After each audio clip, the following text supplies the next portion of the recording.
We are live. Hi, Kira.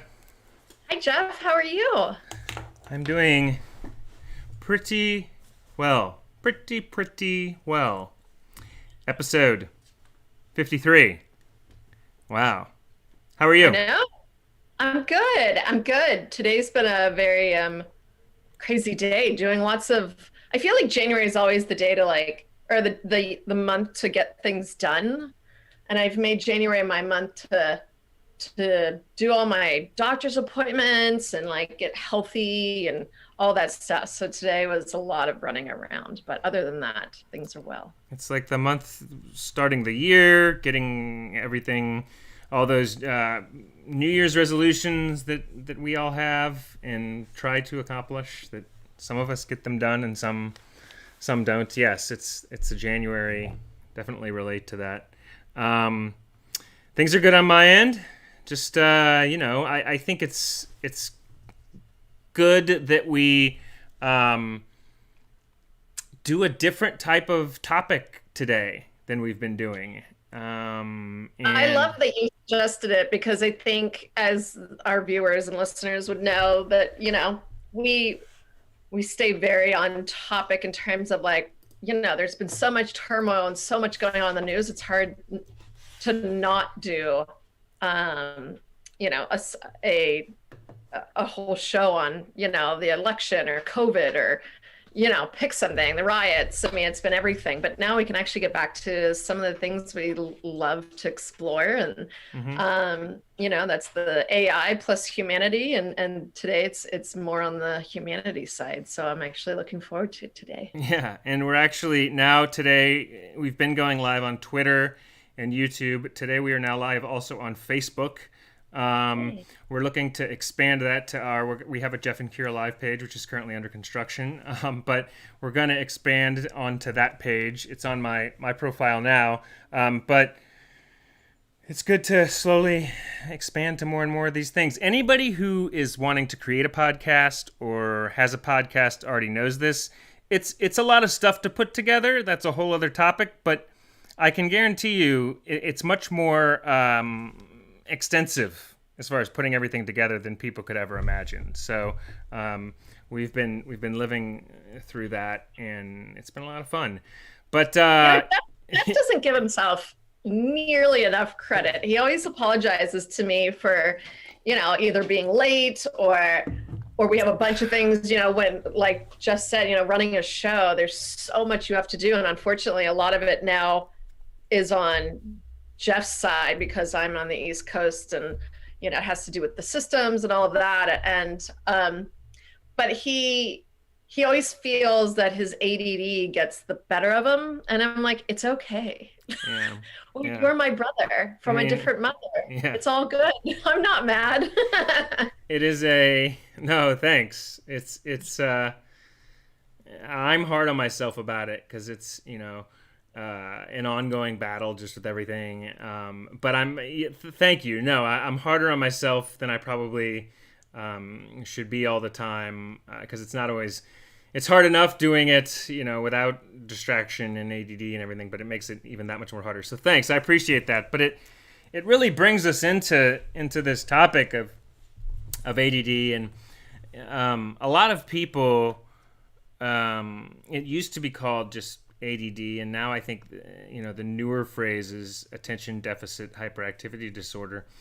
And one thing I think to touch on first is I wrote an article on Medium a couple years ago in regards to it, and I think it's easy to pathologize really not just ADD. This happens a lot with a lot of different conditions, but it's easy to see like the negative, like, oh, something's wrong with you, or something's. And they're now, at least with ADD, ADHD, moving into a new realm in the past 10 years or so, 10, 15 years of it's more of a trait in a way of kind of thinking condition than it is, something's wrong with you. It's so easy just in psychology to to claim that someone is disabled or disordered or something. And we're learning there's more to it than that. And I can speak from my own experience. This is an interesting chat today just because I obviously have it and have had it my whole life.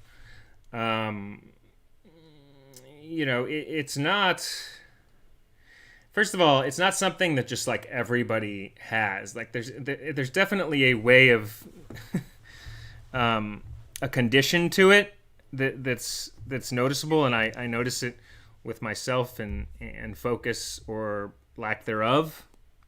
But I could talk about it, for a long time. I mean, I wrote an article on it. I've done other people's podcasts, talking to them and telling them about it. But ultimately, it has to do with the filters of focus, specifically connected to dopamine in your brain, and that most people, they steadily go along in life, and they might do some work around their house or their apartment. They might update their website or pick up the kids from school, and it's just kind of like a steady flow of attention.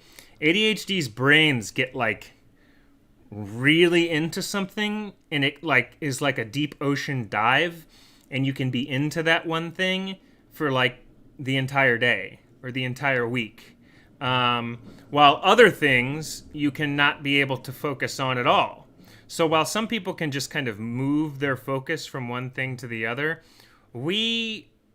our focus gets superhuman focus into something or not at all. And also the topics of focus can be very random.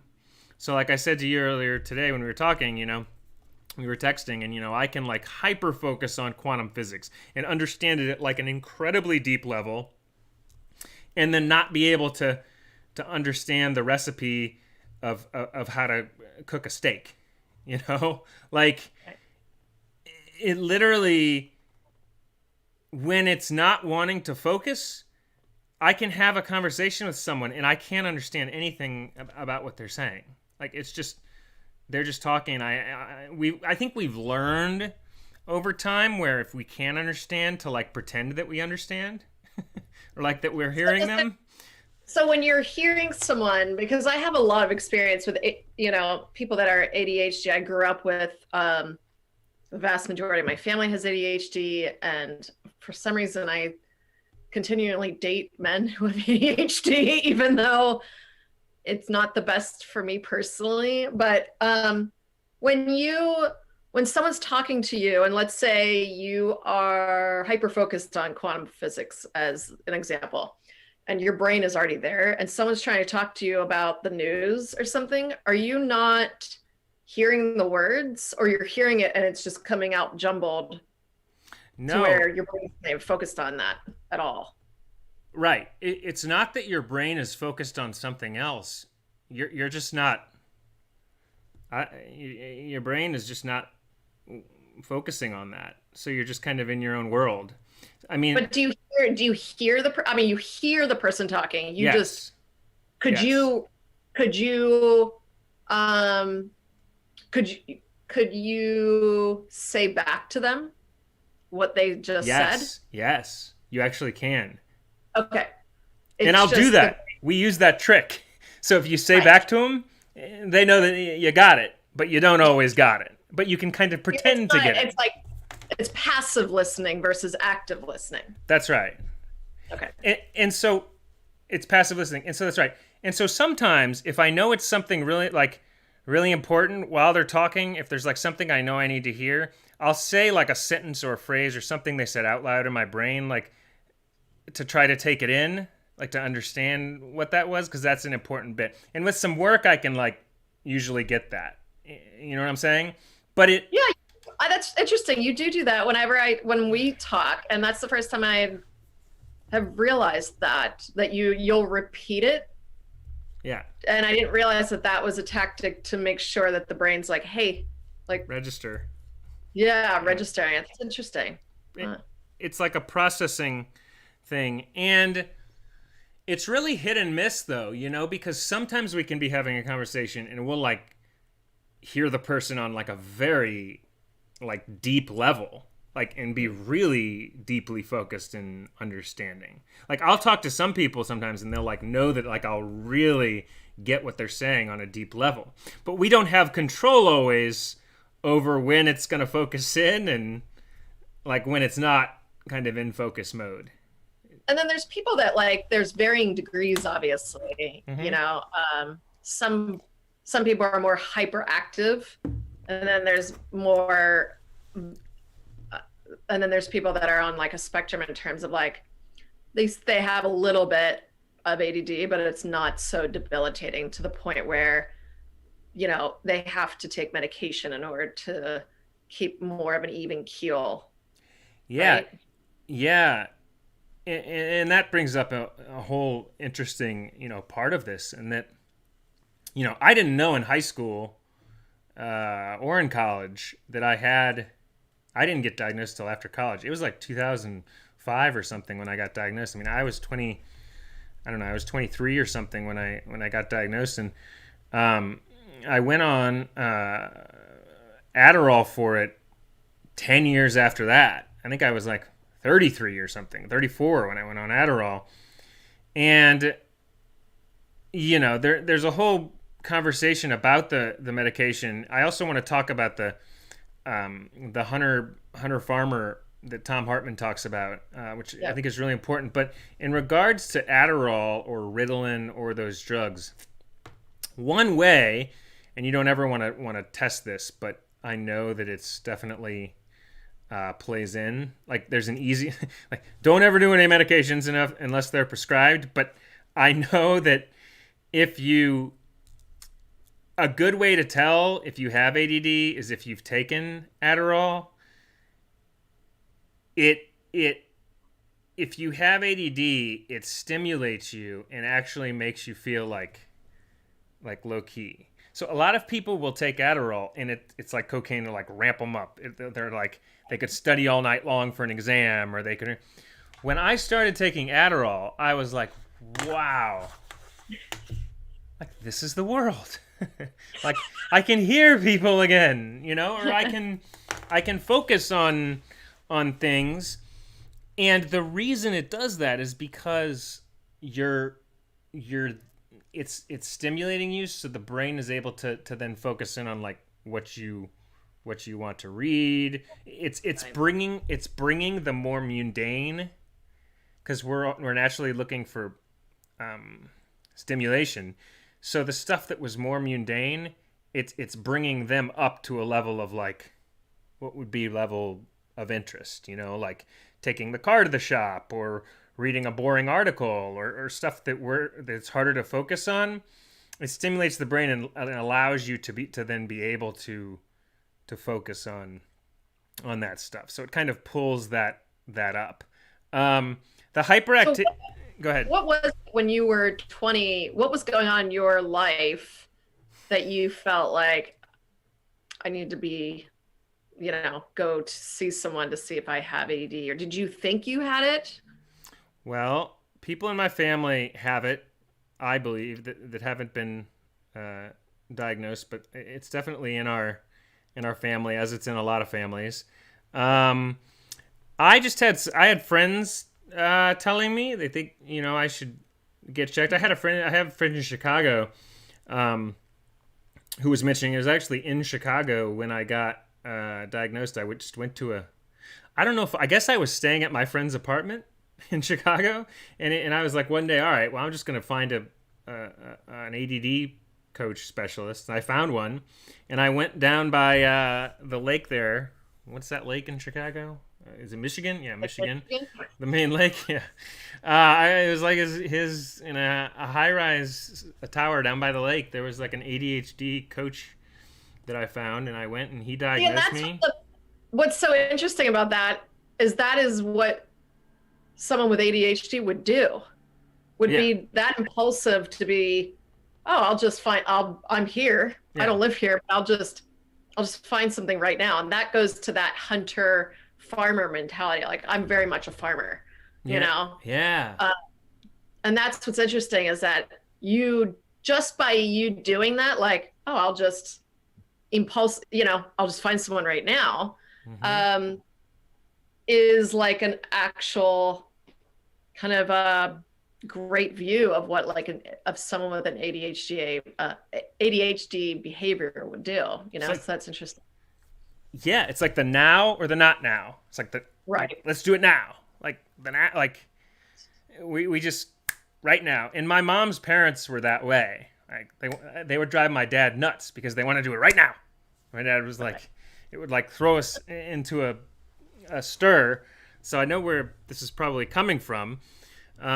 It's on my mom's side of the family, and it yeah, and Tom Hartman talks about this. It brings us into that. He's, a very well known um, psychologist, I believe. Yeah, he's a psychologist, and he went on YouTube. I'll put the link in the description, and he talked about what he has. He wrote a book called The Edison Gene about how it's an entrepreneur's trait, and he talked about, and I wrote about it in my article on Medium, which I'll also put in the description. But he talked about his hunter farmer theory, which is, he believes that this goes back, thousands of years.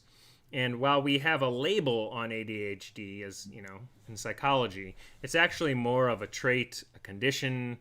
I heard one psychologist once say it's like having a Ferrari engine for a brain with bicycle brakes. So it's like, you know, it's souped Right. up, but it's missing the brakes.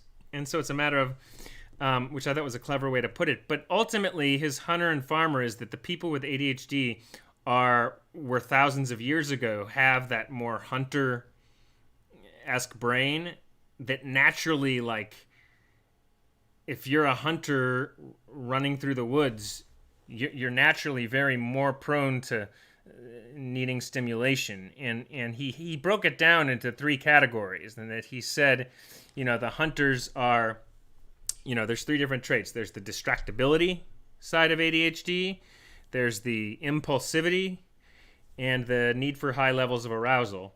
And with the distractibility, it's simple, like, how a hunter would be, in that, thousands of years ago, if you're a hunter and you're with tribe or in the woods, you're constantly looking out at the horizon, for what's next. What's the next hit of dopamine? What's the next war you got to fight? What's the next fight? What's the next battle? Thousands of years ago, humans. And so that's the distractibility. If you're a kid in the classroom, you're watching the bug on the wall, or you're watching outside the door, or you're like the hunter back in the day. You're looking for that next, danger, what's coming next. So that's like the distractibility. Then there's impulsivity, which is if you're running through the woods as a hunter and you're chasing a rabbit and a bobcat or a lion, you got to be able to shift gears really quick and be able to, kill the lion while you're chasing the rabbit. So there's an impulsive hunter's, instinct there, and that's built into ADHD. We're really impulsive. Look, let's do it right now. Like there's no, it's all in the right now. So distractibility, impulsivity, and the need for high level arousal, which I think is the big one.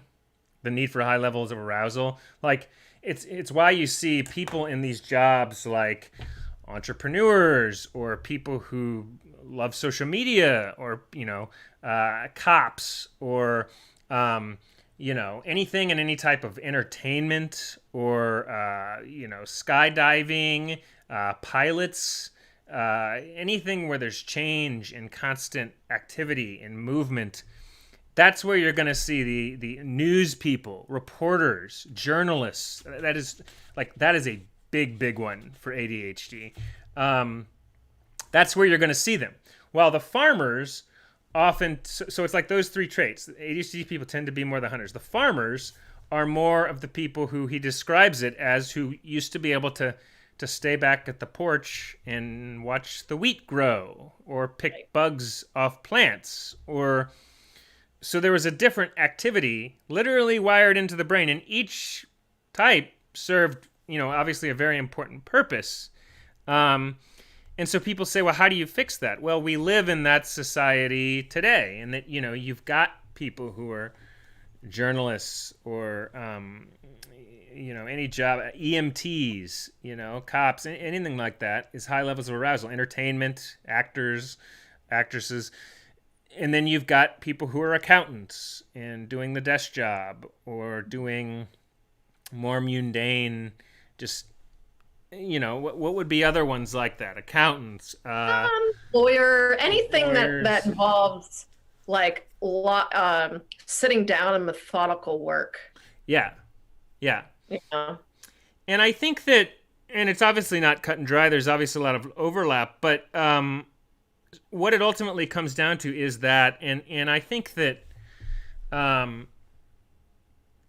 it can be so extreme for ADHD people, though, that it makes the more mundane stuff really hard Yeah. to handle. And that's really why you go to therapy or you go to an ADHD coach or you have medication, because let's say hypothetically, guess what I'm doing when I'm on Twitter or I'm on Facebook, and my audience have seen it this past year. Like, I'm doing news. I'm like a heat-seeking missile for what's next. Like, that's just me running through the woods. Like, Right. and I see other people. I can always tell the other people that have this, and I literally point it out, and they're like, right, yeah, you do. The other guy who I post a lot, who I know has it, is Yashar, who everybody knows all around, has ADHD. He talks about it.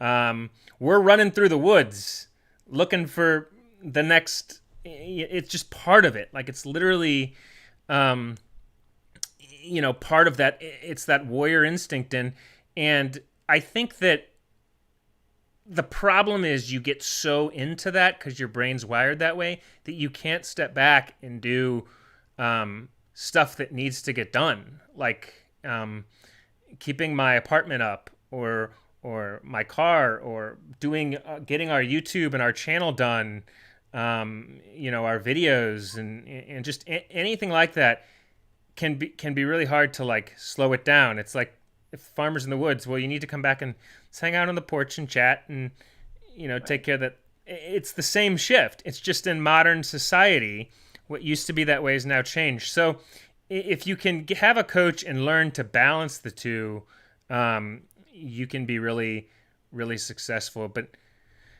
it can be a challenge, and a lot of people have it and they don't know that they have it. There's obviously people too that get misdiagnosed because they might be just a bit distracted, but there's a lot more to it than that. Like, it can be so much, and that's where it becomes a like diagnosable, because this is all a gray area, obviously, but it becomes diagnosable when it gets to the point where it's affecting you in other activities. And it affects me so much, that stimulation need, that you can't, your attention filters get wonky in other areas, so you can't focus on other things because you're so being a hunter, you're so looking for the high stimulation for the next, that you have to like bring that down to measure. So it's all a matter of managing and awareness, and I think that's the big thing: managing, awareness, and knowing that there's not something wrong with you because you can't focus. I mean, that's the big thing I would emphasize to anybody who's been diagnosed or has it. Like, you're not broken. It's just, you're human. Everybody's having it or not having it. Nothing's wrong with anybody on either side. Like, everybody just has their things, and in all realms, really. Any disorder, like, you're not broken. Like, that's the big thing I would say to people. And I mean, the struggle I have with it, and growing up with a mother who, not to out my mom right now, but she is ADHD and on top of depression and anxiety, so it was just like a big ball of like crazy, and like paying bills was a problem. So like our electric would go off because she would just forget to pay the bills. And it's not that we didn't have the money to pay for it. She just, or her credit was terrible for years and years and years because she would just forget to pay her credit card bills. Do you know what I mean? And that's a massive struggle I know that people with ADHD have, is just doing simple things like paying bills, and you have to set up auto pay at that point because you just can't sit down and focus on it. My mom will tell me, she's on medication, but I forgot what she's on. She's not on Adderall. I don't think it worked very well for her, but like when her medication is off and they have to switch the dosage, she'll know because she can't sit there and read a book. Like she can't read one page without, wanting to go and do something else because she can't focus on it. The part that I have a problem with is I have all the empathy in the world and because I see it, I can see what they're going through and how challenging it is. My problem is the people that I've dealt with, excluding yourself, but the people that I've dealt with both in relationships and family judge people that don't have it. So for example, when growing up, my mother, and she still does this, will be like, oh, you're so chill. You just are able to just, you don't have a lot of drive and a lot of get up. And I'm like, no, I'm just not impulsive. And I'm not opening 10 businesses, in a week. My mom would constantly be opening businesses and constantly creating and it's like, I'm not like that. And then in my previous relationship, same thing where it was like, well, what are you getting done? Why aren't you getting this done fast enough? And why aren't you doing this fast enough? And I'm like, because I'm doing it in a methodical way where I'm going step by step. But for that person, they couldn't understand that there's not anything wrong with them and there's not anything wrong with me. It's just that's the hunter or the farmer, and the way I build my business may not be the way someone with ADHD would build it. And then they would fault me for it. And I'm like, wait a second. Yeah. I'm actually the person that's doing, and it's not the way they would want it done. But I'm like, yeah, but I'm not impulsive. I think like thoroughly through things and do it to an umpteen tiny level of every little thing that I do, which makes entrepreneurship for me very difficult, because I want to get it right, every little thing, and it's like impossible to get things done because I want it perfect, and work through every step and research and do more research and read and find out the best thing. Like people with ADHD do not have time for that.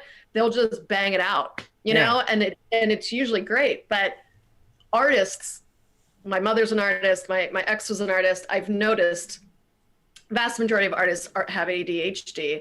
And so when they're around people that are like just the opposite, their head explodes. They're like not getting enough stimulation from you. And you're like, that's not my job. My job is not to create something. Like that's for you, like I'm me. I'm not here to be your stimuli, and because you're bored, that's not really my problem, That's the struggle I have, is that the people that I've dealt with in my life that have ADHD find the people like myself who do not have it to be very chill, almost too chill for them. And it's like, okay, well, I mean, I don't know what to tell you, and it's a struggle, to be honest, for me. Like growing up was really hard because, my family was very impulsive, like just go. And I was seen as like sitting back and working through things in my head and taking my time. And same with my ex, where it was like, oh, why aren't you making money in your business after a year? And it's like, okay, yeah, because I'm still building it and I'm not impulsive and you know what I mean? That's the only struggle I have, is that, I will be absolutely empathetic to anyone that has conditions. And I deal with depression, and I can empathize with people that have to take medication. But on the same token, on the same side, you have to be understanding that it's okay to be farmers. Mm-hmm. There's nothing wrong with people wanting to watch the wheat grow. Yeah. You know?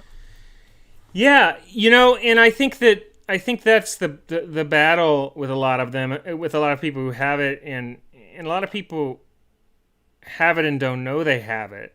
I growing up, yeah, always needed that, and my dad would always say to, you know, my mom's side of the family, don't get impulsive, don't get, it would drive him out of his mind, Yeah. kind of like how you felt, because he would be like, oh, they call and I gotta go right now, he'd be Yeah. like, I have to go do this right now, and they would like drive It's like a roller coaster. It's like, him oh, and I'm crazy. like, Yeah. calm down, meditate, breathe. Yes. Yes. You know, And so it's meditation and medication.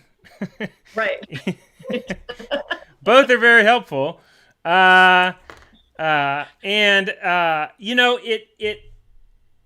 yeah, I totally know what you're saying, and it's a matter of being able to balance that. And what's happening is what something like Adderall does is if a hunter naturally is looking towards the horizon, or looking for the next fight, or they're in that state of that of needing that, what the medication does is it kind of stimulates that, you know Right. where it settles. It's like, hunter, things are okay, we don't Right. need to be running through the woods now, like we can watch a movie. but you Right. but you can't tell your brain that, because your brain's going to be your brain. So the Right. medication tells your brain that, and the brain's like, oh, okay, there's no bears, there's no lions, tigers, bears, like, Right. I can watch a movie. And that's what Adderall does. So if you naturally, and what's happening is you're not getting as much dopamine the farmer side necessarily would. So when the medication gives you that, it brings you up to the level of the dopamine where you can then focus, because you're seeking attention. You don't have as much of that dopamine, and the Adderall or other medications brings that out, and you're then able to focus on the stuff that you weren't. And it's like, oh, like the world is here now. And that's a real way to know, honestly. And Tom Hartman's done, I mean, Google Tom Hartman, he's done presentations and such on this. If you don't have ADHD, it's just the dopamine, your dopamine levels here, it's just going to throw it up into cocaine level of amped up, work all night, go crazy. But if your dopamine is naturally low, which tends to be with ADHD people, it's going to bring it up to where it is with farmers, where they're then able to focus on the other stuff. And that's why it can be tremendously helpful to people who really have it. The problem is it's so misdiagnosed, and so that people are getting Adderall and other drugs when they don't need them, and that's a big problem. Right. So I've never felt like amped up on Adderall, like people who take it studying or something. College, like I take it and I feel like I've just meditated for.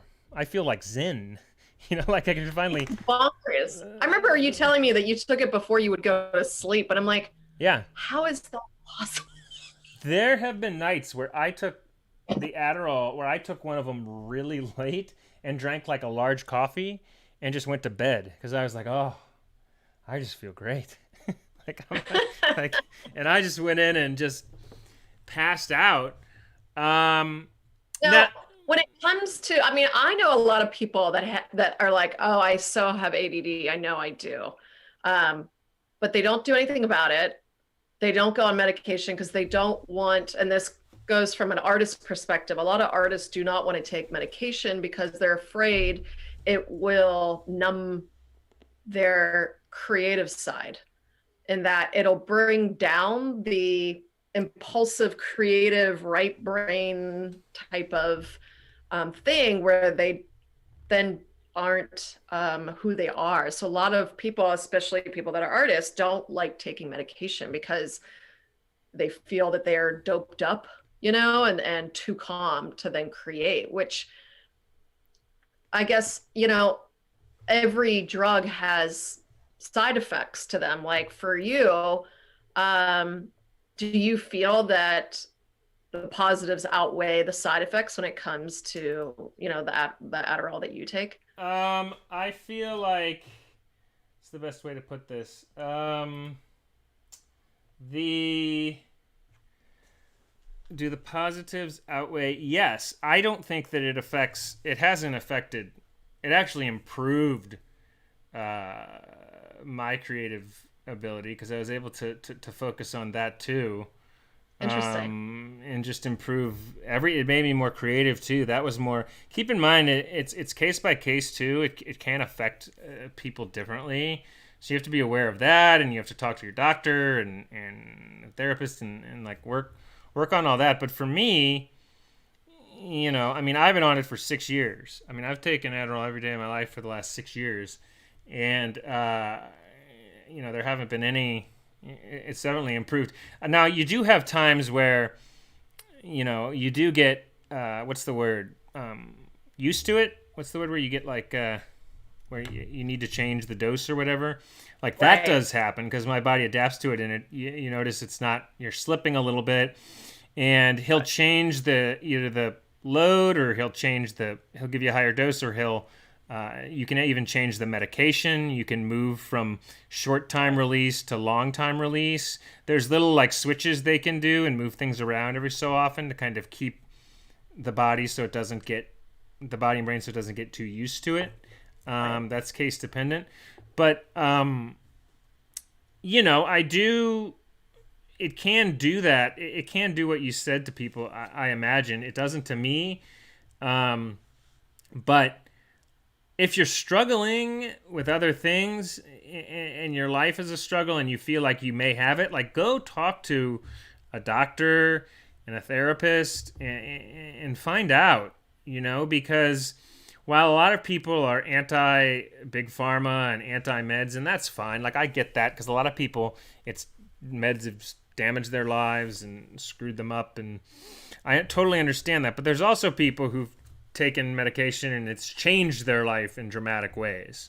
So I'm not encouraging you to do drugs, but I am encouraging you to talk to your doctor and a therapist and find out if you have something you don't know about, because it also can work positively. These drugs can do positive things, and Tom Hartman says that too, if it's properly diagnosed. And I do.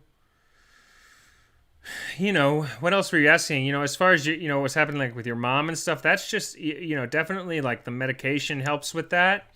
Yeah. And there's certain things you can do. There's like exercises and such you can do to with the brain to kind of help with that. I I know mean, that. I think it comes down to if you want to do it, and I work with a lot of men, just being men's wellness advocate, obviously, that men in general don't see the doctor very often, if ever, Mm-hmm. let alone a psychiatrist or a psychologist. They don't see their primary care enough to get checkups, let alone psychology, or psychiatrists. So I think it's really valuable for people to know that, like, you yourself as a male, as an adult man, that you felt the need that, hey, I may need to check this out, and that it's okay, to be on medication. It's not the end of the world. I think and I had the same thing where, I knew I was depressed and for years and years and years, and I didn't feel like going to see a therapist. I didn't feel like going to a psychiatrist and doing the whole rigmarole that you have to do,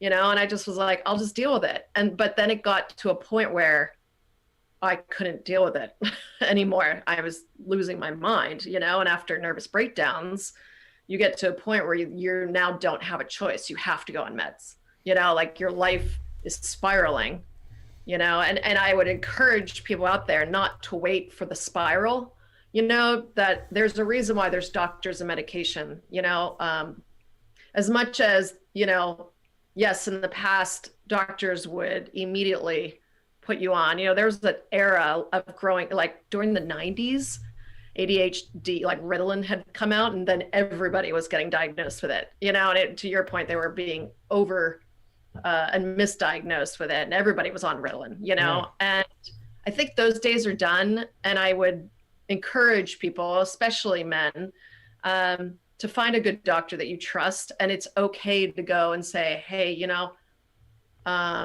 I want to get tested, you know, I want to see if maybe meds would help. And it's okay if they don't, you know, but I worry that not enough people are pursuing um, therapy or medication that could absolutely turn their life around. I mean, to your point, uh, I'm sure you could say Adderall has completely changed your life. Yeah. I know the meds, I know Zoloft has completely changed my life, you know, and that's the whole thing. You never know how bad it is until you start taking meds or you start going to therapy and you're like, oh my God, I was a gigantic mess without it, you know? Mm-hmm. So, I mean, I would encourage those people out there to not shy away from the resources that are readily available to you. I think that's spot on, and I think that's good advice, and I echo that. I think that it it affects families. You know, it runs in families. It definitely, you know, it's often in people who, I would say that there's definitely occupations that attract people that have lower amounts of dopamine that need more stimulations. Stimulation. You know, I really think that stuff like, you know, news, like journalism, like that's a very common one because there's so much spike, like the breaking, that you're like a hunter seeking the lion, you know, the next fight. um I would say, yeah, cops, definitely artists. It's very common in Yeah.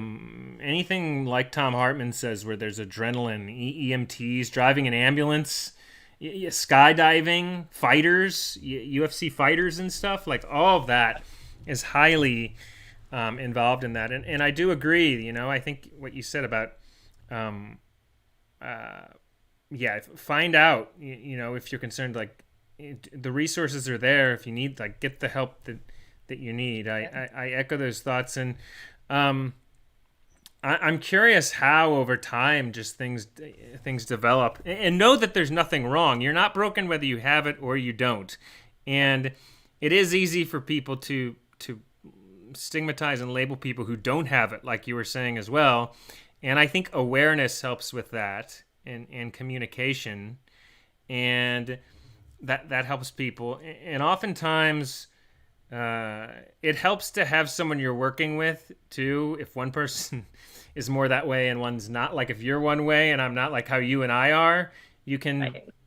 you can hold the other person accountable in the right ways, where there's an awareness, and you know kind of how both brains work. So I think that can help too. Uh, but do that, and I'll put my article. I'll put Tom Hartman's interview in the description. We're getting our descriptions out there steadily, folks. But I'll put my article, Tom Hartman's video, and anything else that I have in there as well. I think with the medication, it's going to be interesting how things develop. I mean, I know, you know, that they're using more and more kind of different medications. I now have heard that, and this is kind of a different topic, but we've talked on like mushrooms before. Like mushrooms are eventually going to be legalized for mental health. And I've read, I don't know if you know this more, just going off on a small tangent here. I've read that mushrooms are more used for depression. I've heard it's a big one for depression, and I wonder why that is. The Yeah, I think whole it's the chemical, the psilocybin. psilocybin. Yeah, I know you love that word. Psilocybin. I've learned to say it now. Psilocybin. I know, and there's too I'm not many done. in it, A you lot know, of like them. I know. But Yes, so that's another thing I always found interesting.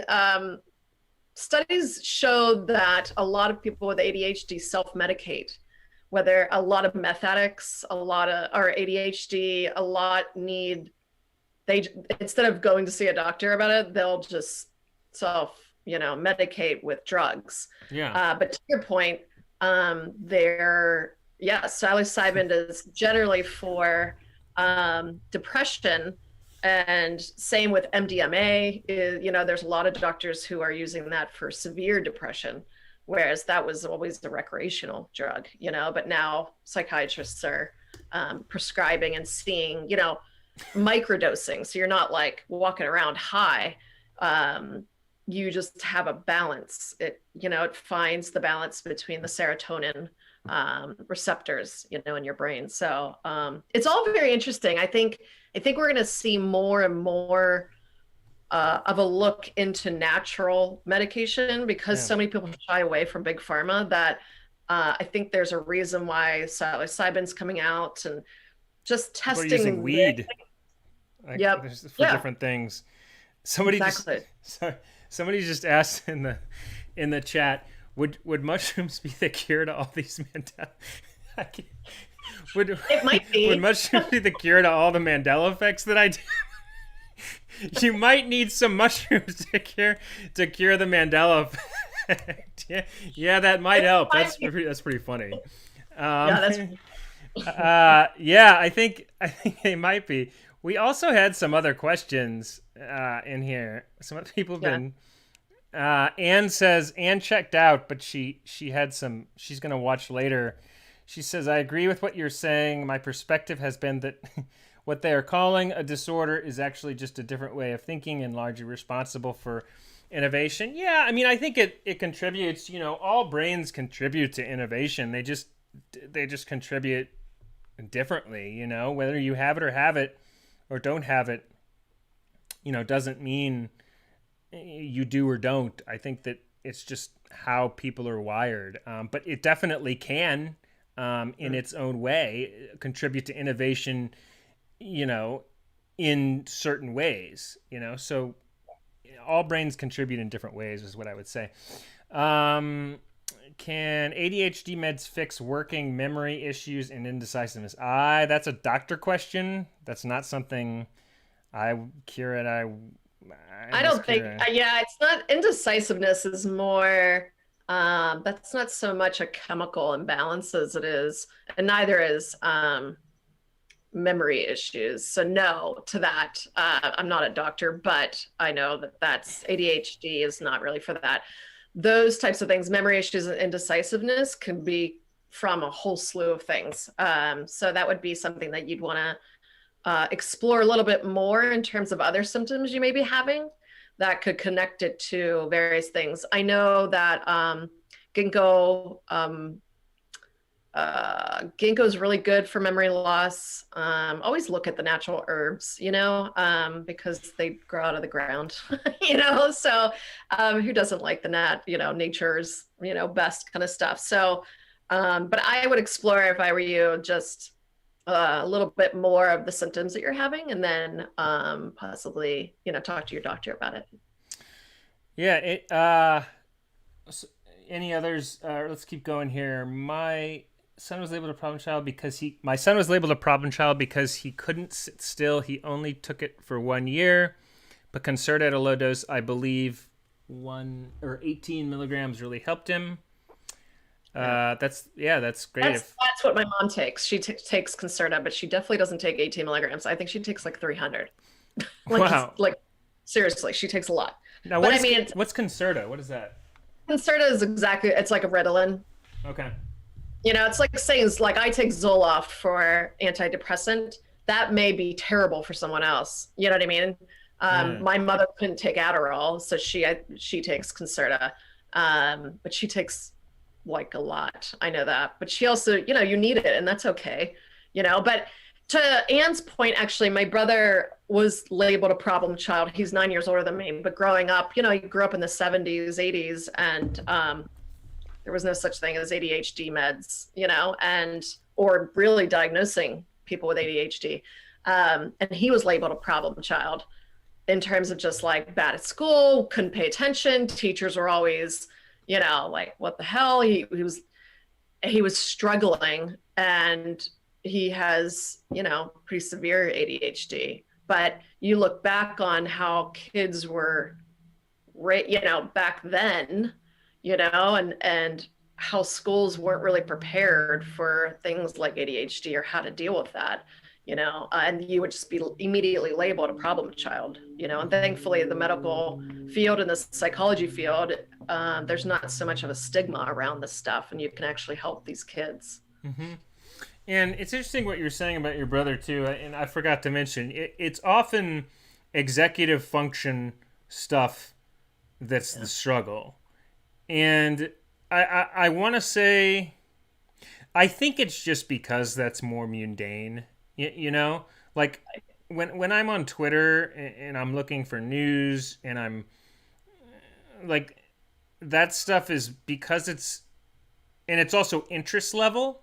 So things can be dependent person by person because the ADHD, it reacts to interest is a big thing. Time frame, how cut short on time you are.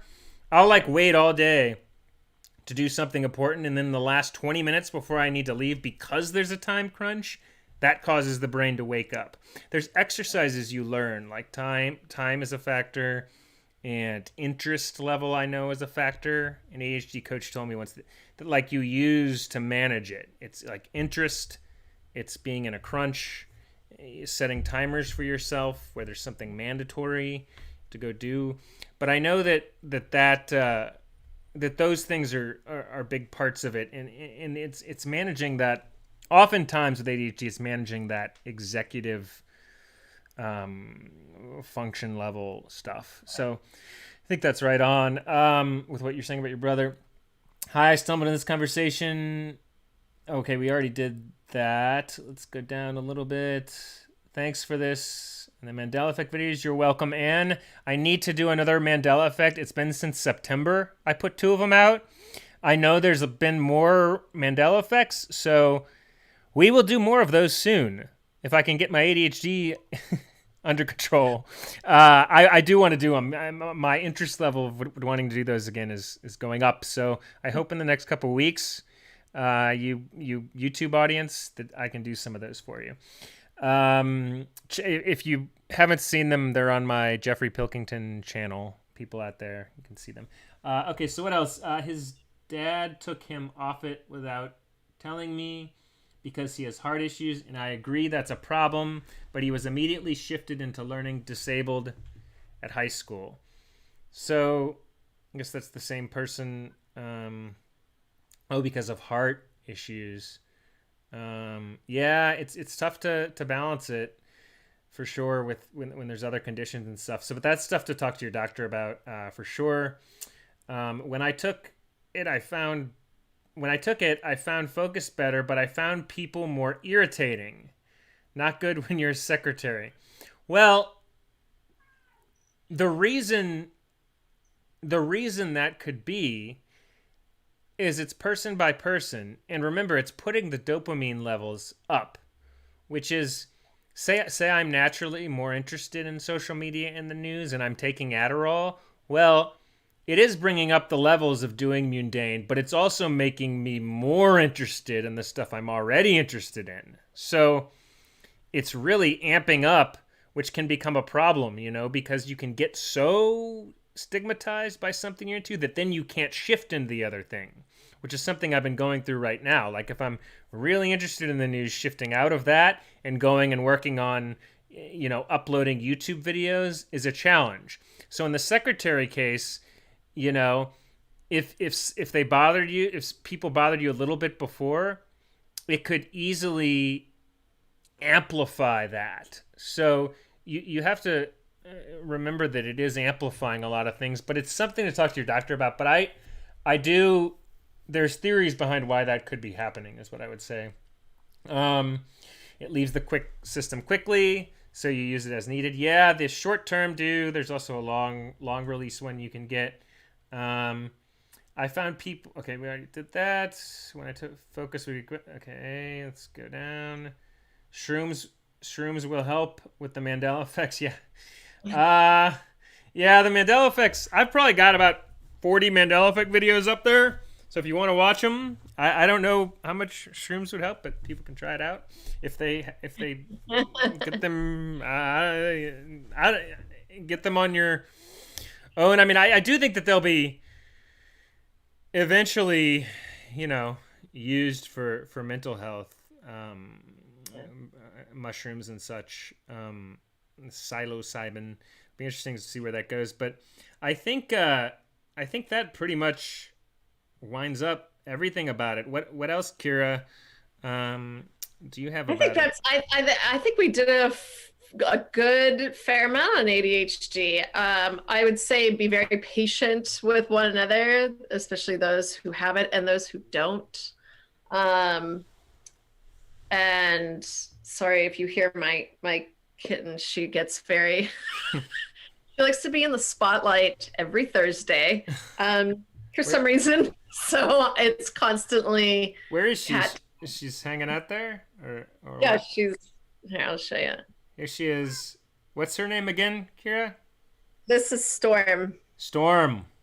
Yep, she's very fussy right now. So can you? Yeah, If she's yeah, just we can see, yeah, I can see. So Storm is Kira's cat, and if you're watching on video, we're introducing Storm. And then you right. have Yeah. two. I would.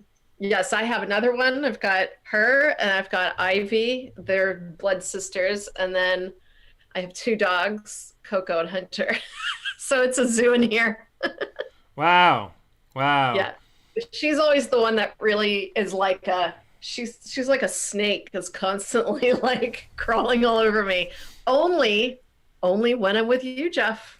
I think she's jealous. Well, I mean that may be, and she also may have ADD.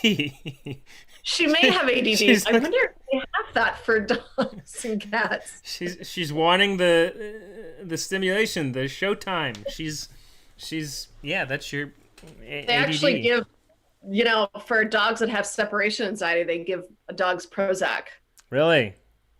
So it's kind of interesting how, they'll give, something that will work for humans will actually work for separation anxiety and like animals, it's kind Wow. of crazy. Yeah, it's But interesting. yes, I would say, back to this topic, don't be afraid of the doctors. They're there for you, and the worst thing, the worst case scenario is they tell you that, maybe this will help. You don't have to take meds if you don't want to, but it's an option there, and know that it does more good than not.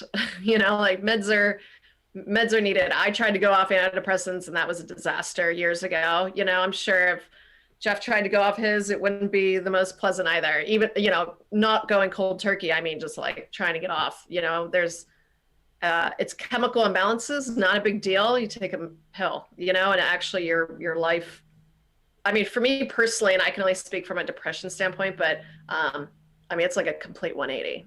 I have to take it, and I don't take that much, but it's like, it's total game changer. So don't be scared of taking a med, or don't think that it's like a bad, makes you look any like inferior or, crazy, because it's definitely not that at all. So, And talk to your doctor. The doctor, they'll be the, yeah. definitely talk to a doctor about it and see.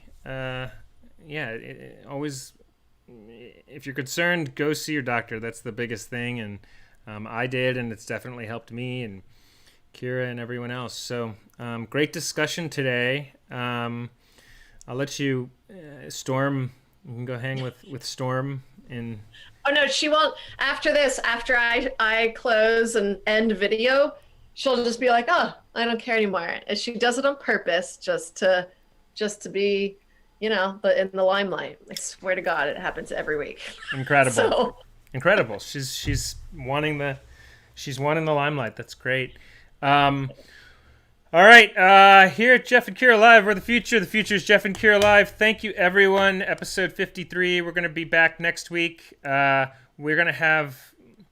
working on getting this expanded, just with descriptions and going through the podcast stuff that people go through, setting everything up. It is available on Apple, Google, across all those platforms. Spotify.